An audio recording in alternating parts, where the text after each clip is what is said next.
NASDAQ finishes this year at all-time highs. I think the S&P gets to all-time highs.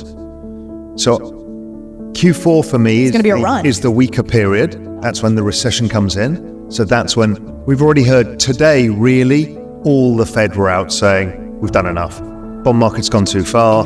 The bond market's overpricing this. Things like Janet Yellen saying today, really interesting comment. She said, well, when we think about it, financing the debt is going to be about 1% of GDP for the next 10 years. Well, if the government's 100% of GDP in debt, she's basically saying interest rates have to be 1%, which is part of this everything code thesis I've had. So what I'm seeing is liquidity starting to pick up. I think they will stop quantitative tightening this year. And then it's a bit complicated here, but the Treasury have been issuing new stuff, so that's the TGA bill, but that probably slows down. But the reverse repo, which is the other part of the liquidity stuff, starts draining, and that probably pushes liquidity. If they take QT out, it just means liquidity rises. So generally speaking, crypto is the multiplier. So if I look at the NASDAQ's up 38%, Bitcoin's up 70%. So if the NASDAQ finishes the year up 48% or something like that, which would be a hell of a year for the NASDAQ, well, Bitcoin should finish up 100% plus. So this is macro spring and crypto spring. The cycles are actually the same thing. The Bitcoin halving actually just relates to the macro cycle. Let's talk about that. Which is all interest rates in 2009 got reset to zero everywhere. It was a debt jubilee. It was a great reset. Nobody understands this because everyone wants their debt jubilee was to forgive all debt. They didn't. They forgave all interest payments. So what happened is every government on earth reset their debts between 3 and 5 years. So we've got this 4-year cycle, which is the Bitcoin halving cycle, which is the economic cycle. They're all the same thing. So now we're in the phase where we need to pay the interest on the debts from the pandemic. In 2024, 2025, those went exponential. And the only way of doing it has been put it on the balance sheet of Federal Reserve. So I went back and I think I was the first person or the only person to show that all balance sheet growth of the Federal Reserve was just the payments of the debts, the interest. So nobody's paying interest, even though interest rates went up. They don't pay them. They pay them for this period. When it comes to actually pay the interest, they stuff it on the central bank balance sheet. So nobody can afford to, because the government is 100% of GDP in debt, just over that.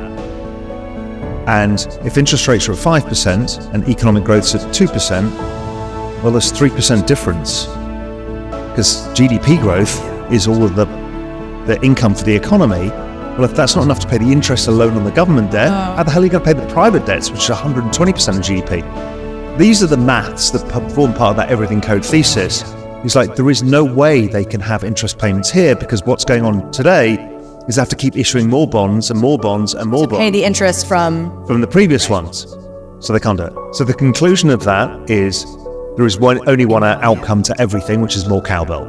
They either stop yields rising, like in Japan, it's called yield curve control. And what that is we will pay this price, let's say 5% on bonds, regardless of how many you sell us. And to do that, they print money. Or it's either more liquidity. Or I think they're trying to overshoot with inflation on the downside, bit of unemployment rising, so then they have the cover to cut interest rates and stimulate. Election year, always stimulus. So all roads lead to more cowbell. Embracing an unyielding enthusiasm for the crypto realm, Raoul confidently predicts that explosive growth is looming on the horizon, as BlackRock and many other crypto giants are doing just that. Pal reassures that a long-expected surge awaits, leading up to the highly anticipated 2024 halving event for Bitcoin. It's the point being is you debase the currency, all assets rise, because you're optically debasing, which is why the Argentinian stock market goes up in a straight line until you put it in dollar terms and it's actually gone down 90%. That's debasement of currency. Venezuelan stock market's the same. All of these Iranian stock market, they're all the same thing. Why crypto outperforms is really simple. It's got a faster adoption curve. It's a technological adoption story. Everything else is noise. It's technology plus debasement. NASDAQ is the second best performing asset. Why? Technology plus debasement. The S&P basically just about offsets debasement plus dividends. Real estate doesn't offset it, gold doesn't offset it.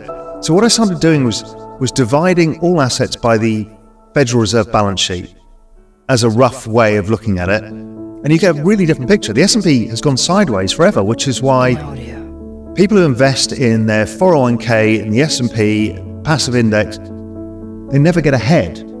So because property goes up and gold goes up and all of the assets go up the same amount. So you're just not making gains. NASDAQ and crypto have been the only two assets that do it. I've written a lot and thought a lot about this. And in fact, I've done a documentary on this. So the millennial cohort in their 30s did what they were told, which was 401ks. That massive cohort has completely disrupted how assets are priced. So index funds go up versus all active investments, which has destroyed the hedge fund industry, the mutual fund industry, everything, because millennials are doing exactly what they're told. Money in a Vanguard fund. I mean, they're good. You know, they're like a good badge to do the right thing, and you know that's how the system was generated for them, and so they've done that.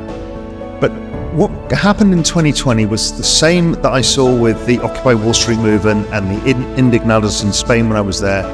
Is like the pandemic hits, and they're like, we've been doing what we're told, but we can't afford anything. We're in debt. House prices go up. We're not getting any richer, and we're all doing two jobs. So what the hell are we supposed to do? So they took a rational approach. The media, and it really annoys me, the media scoffed at them, as did Wall Street, to say they became gamblers. But they didn't. Well, they did, but what they did was use their discretionary income, because they were doing the 401ks and they were doing all the right things, but they took discretionary income and said, we need something with a high risk reward. Right. And it was actually a very valid thing. So the two assets became crypto and technology options. So it's the rise of Robinhood and the rise of Coinbase. And I've gone down the rabbit hole on all of this. So to put it in perspective, online brokerages, so the kind of cognoscenti of people who trade kind of global macro, they use interactive brokers. Interactive brokers have 5 million users, 300,000 monthly actives. Okay. It's tiny. Compare that to Fidelity, TD Ameritrade, and Schwab. Between 2 and 4 million monthly active users. They've got these vast number of brokerage accounts. That's baby boomers and their kind of mutual fund stuff. Robinhood has 24 million accounts, of which 12 million are active. That's 4 times the size. It's all of the rest of the industry added together. Coinbase is 108 million accounts, of which currently, right, we know on-chain activity is super, super low. Right. And that's 9 million. So